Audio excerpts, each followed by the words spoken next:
man of the revolution, etc. What was that?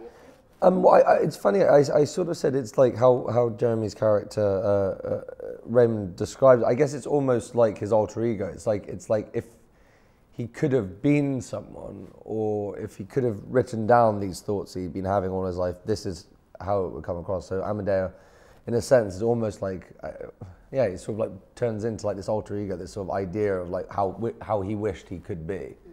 So it's so appealing. When you read the book, there's a lot more of his writing, Amadeo's writing in the book, his journal. Or just his thoughts, his process, and it's just this deep thinker.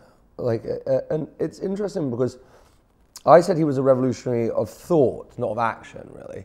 Like he joined the revolution more out of guilt, but I guess he was sort of like his revolutionary sort of was more about like the bigger questions.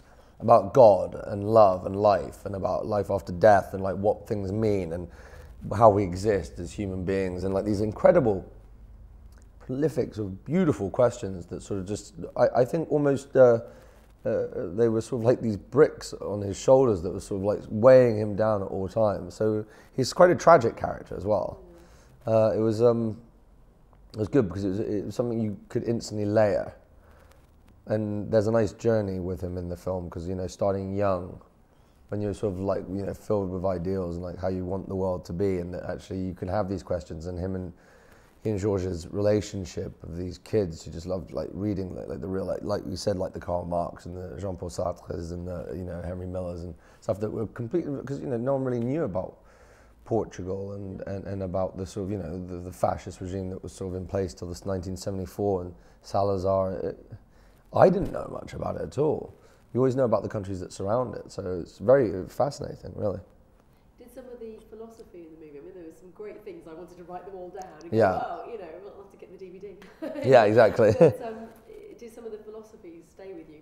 Because you can't help think about life when you those kind of lines are being written for you. Yeah, absolutely. Actually, I'll tell you my thing, which I find quite hard, is it has these wonderful moments, the narration of from the book, from Amadeo's book, but they're so good, the questions or what he's saying, that you almost want to sort of have a break in between each sentence because you want to think about it. So it's quite hard because I think one side you're trying to be very true to the book and to Pascal Mercier and like say, like we have to include some of these narration, these bits, because they're so important within the book. But it's very tough.